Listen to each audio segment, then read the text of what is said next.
Si vous m'aimez, vous garderez mes commandements.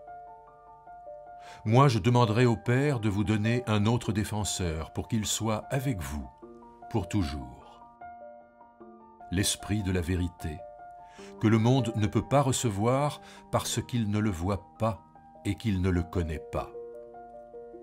Vous, vous le connaissez parce qu'il demeure auprès de vous et qu'il sera en vous. Je ne vous laisserai pas orphelin, je viens à vous. Encore un peu, et le monde ne me verra plus. Mais vous, vous me verrez, parce que moi, je vis, et que vous aussi, vous vivrez. En ce jour-là, vous saurez que moi, je suis en mon Père, comme vous en moi, et moi en vous. Celui qui m'aime, c'est celui qui a mes commandements et qui les garde. Or, celui qui m'aime sera aimé de mon Père. Moi aussi, je l'aimerai, et je me manifesterai à lui.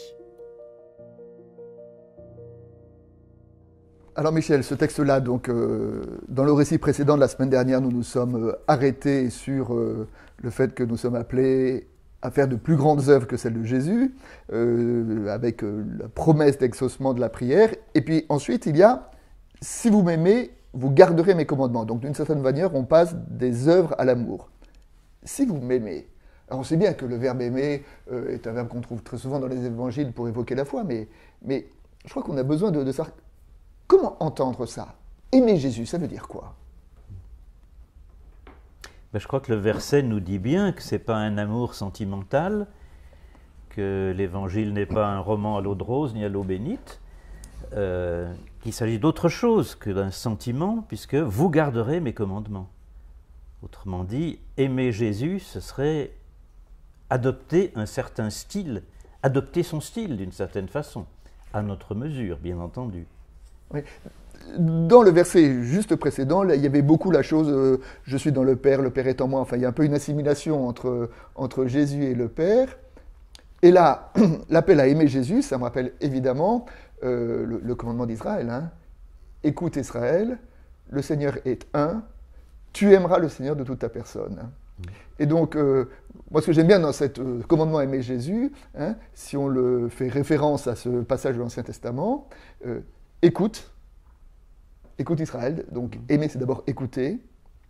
Le Seigneur est un, ce qui est une autre façon de dire tu n'auras pas d'idole, c'est-à-dire que tu ne te laisseras pas fasciner par les idoles de notre monde, et tu aimeras, et comme vous le disiez tout à l'heure, aimer c'est pas un sentiment, mais aimer c'est faire grandir. Le commandement d'amour, surtout dans cet évangile de Jean, hein, nul n'a de plus grand amour que celui qui dépose sa vie pour ses amis. C'est-à-dire que l'amour...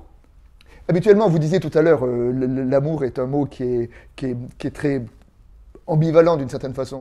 J'avais entendu un jour un prédicateur qui a dit une comparaison qui m'a un peu amusé. Il dit, souvent quand on aime, c'est comme quand on dit « j'aime le poulet ». Et comme j'aime le poulet, qu'est-ce que ça veut dire ?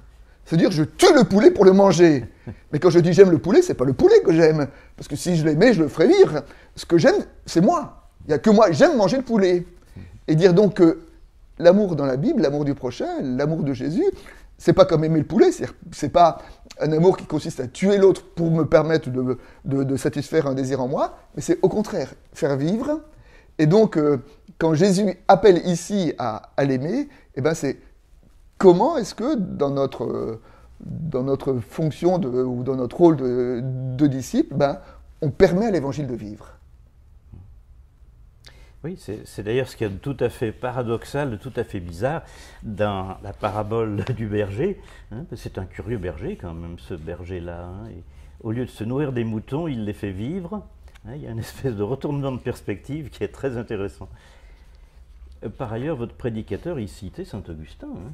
La différence, c'est que Saint-Augustin ne parlait pas de poulet, mais de grives. Il ne faut pas aimer son prochain comme on aime les grives. Et ben voilà, sauf qu'aujourd'hui, on mange moins de grives que de poulet. Ça doit alors, être ça. Coup, ça doit être ça. Ça doit être ça. Alors, mais poursuivons le texte. Et alors, à cette réponse, d'une certaine façon, à l'amour du Christ et au fait de garder ses commandements, il y a cette promesse. Je demanderai au Père de vous donner un autre défenseur, pour qu'il soit avec vous pour toujours, l'esprit de la vérité. L'esprit de vérité, le défenseur. Défenseur. Alors, voilà, dis-moi, c'est quoi ce défenseur? C'est qui plutôt? Alors, mon épouse m'ayant offert un magnifique logiciel biblique, j'ai pu regarder toutes les traductions possibles de ce verset et j'ai été un peu étonné parce qu'on trouve vraiment, à la place de paraklétos, on trouve toutes sortes de mots. Hein, on trouve avocat, intercesseur, défenseur, consolateur, un autre réconfort, quelqu'un pour vous venir en aide, quelqu'un d'autre pour vous conseiller, etc. Oui, c'est toute l'étendue Voilà. de signification de ce mot paraklétos en grec. Voilà. C'est quoi ce mot de défenseur? J'avoue que ça me gêne un peu. Et j'apprécie bien que finalement la Tob ou la Bible de Jérusalem garde le mot tel quel, le paraclet. Oui, parce que c'est paraklétos en grec. Paraklétos, oui, c'est-à-dire celui qui est appelé près de. Alors c'est vrai que la traduction latine, advocatus, ça donne avocat évidemment, mais est-ce que ça ne nous entraîne pas dans des connotations un peu inquiétantes, hein, Dieu serait un juge redoutable, etc. On va bientôt chanter ensemble Milieu chrétien, c'est l'heure solennelle, etc. Je ne sais pas, là il y a quelque chose qui me gêne un petit peu. Enfin, j'aime mieux finalement les traductions en français courant, hein, quelqu'un pour vous venir en aide, quelqu'un d'autre pour vous conseiller. Et finalement, puis alors ce qui me frappe, moi, c'est un autre paraclet, ce qui implique donc que Jésus a été un paraclet tant qu'il était avec ses disciples. Ah oui, d'ailleurs, le mot paraclète s'applique dans cet évangile à Jésus et à l'Esprit. Mais là, je voudrais quand même revenir sur cette notion de défenseur et d'avocat. De quoi avons-nous besoin d'être défendus? Ou pour dire les choses autrement, qu'est-ce qui nous accuse? Moi, j'aurais envie de dire qu'on a surtout besoin d'être défendus de nous-mêmes. Bien sûr, ouais. Car finalement, le premier avocat qu'on a besoin, c'est par rapport à l'accusation de nous-mêmes. Oui, hein, c'est cette idée de se dire, il y a un verset dans l'épître de Jean, hein, si notre cœur nous accuse, Dieu est plus grand que notre cœur. Et bien sûr que notre cœur nous accuse, je veux dire, notre cœur nous accuse de ne pas être des bons chrétiens, notre cœur nous accuse de ne pas assez aimer, notre cœur nous accuse de ne pas vivre à la hauteur de ce que nous pensons devoir vivre ou de ce que la société nous renvoie de vivre d'ailleurs, parce que la société aussi nous accuse, hein, la société qui nous dit que on a besoin d'être performant, qu'une vie réussie, c'est une vie qui est fructueuse dans tous les domaines. Et ces accusations auraient tendance à nous écraser. Et par rapport à ça, l'Évangile est une parole de libération, entre l'Évangile, justement, nous dit, ben non, le Christ nous défend face à toutes ces fausses accusations que nous-mêmes ou que la société nous renvoie. Comme dans l'Épître aux Galates, hein. Christ nous a appelés à la liberté pour que nous soyons vraiment libres. Donc on retrouve cette notion de vérité qui avait traversé le texte que nous avons médité la semaine dernière. L'esprit de vérité, comment entendre aussi de nouveau que ce défenseur soit un esprit de vérité? C'est aussi dans l'évangile de Jean, ça. Hein. La vérité vous rendra libre.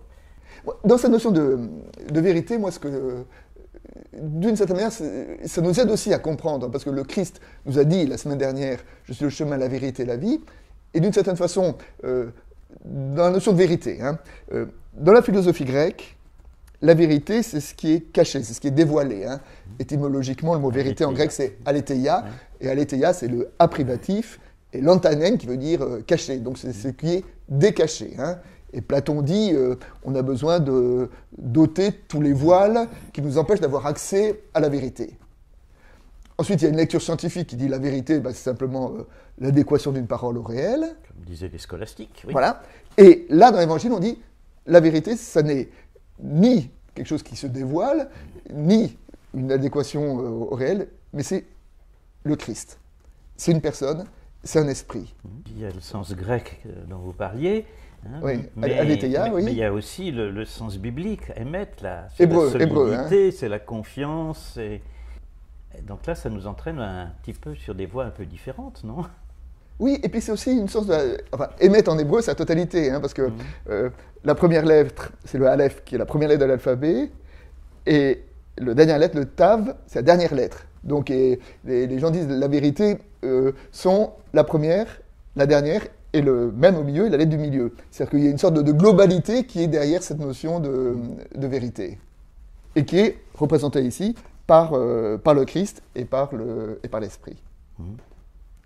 Alors maintenant, poursuivons dans notre lecture, et il y a ce verset où le Christ évoque son départ, et il commence par dire « Je ne vous laisserai pas orphelins, je viens à vous ». Au moment où dit le Christ part, il dit « Vous ne serez pas orphelins, et je viens à vous ».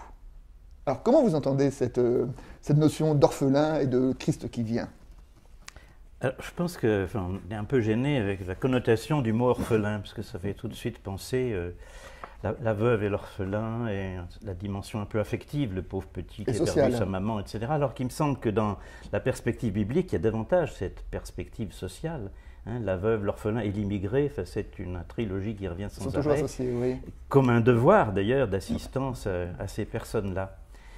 Donc, il me semble qu'il faut peut-être se méfier de cet aspect cette lecture trop affective, disons. Je ne vous laisserai pas orphelin.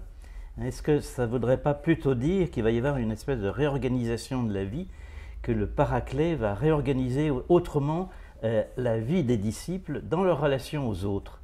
C'est en tout cas une question que je me pose. Et cette notion « je ne vous laisserai pas orphelin » est associée à la notion de Jésus qui dit « je viens à vous ». Oui.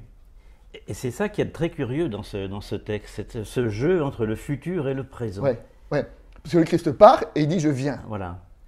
Donc je pense qu'il y a une façon de le comprendre un peu à court terme, c'est-à-dire Jésus est en train de parler à ses disciples du temps proche où il ne sera plus avec eux, ça c'est le futur, mais il y a peut-être une façon plus profonde de le comprendre, il me semble.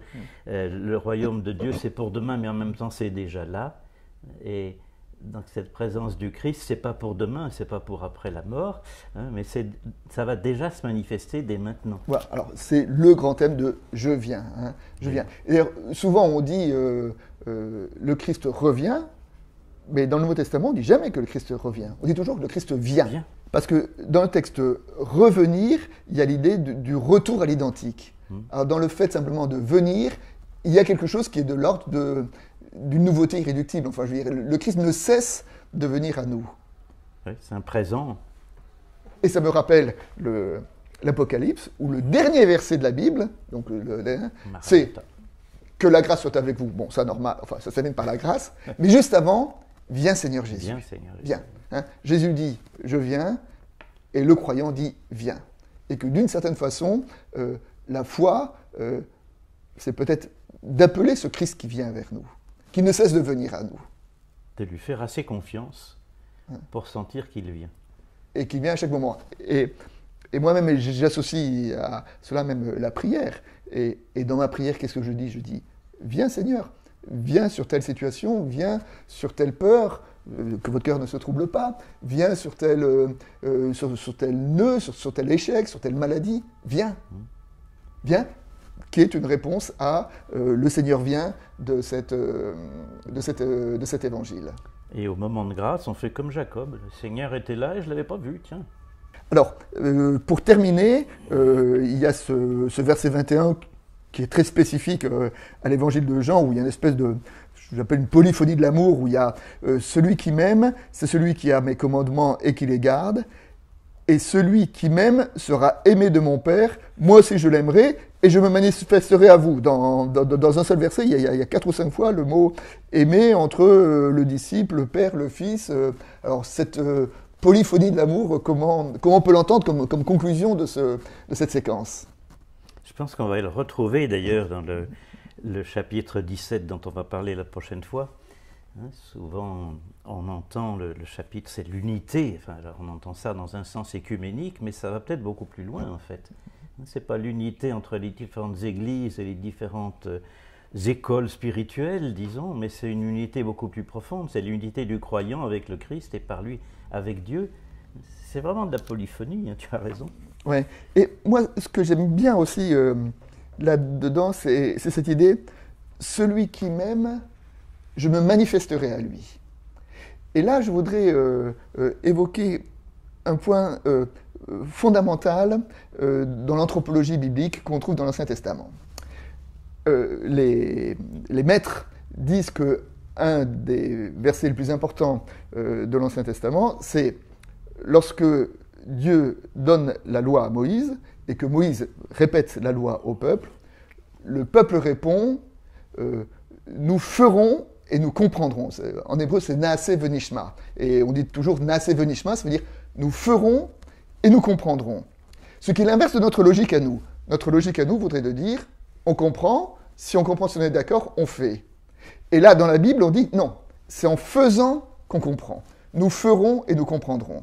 Et là, c'est la même façon, c'est en aimant le Christ se manifeste à nous. Donc d'une certaine façon, la foi, c'est d'abord une mise en pratique, et c'est en vivant l'Évangile d'une certaine façon qu'on comprend l'Évangile. Hein, c'est que, donc l'Évangile, c'est pas un corps de doctrine avec lequel on est d'accord ou pas d'accord. L'Évangile, c'est une vie, et c'est en le vivant, en l'incarnant, qu'on arrive à habiter et à comprendre le sens profond de ce que le Christ veut essayer de nous transmettre.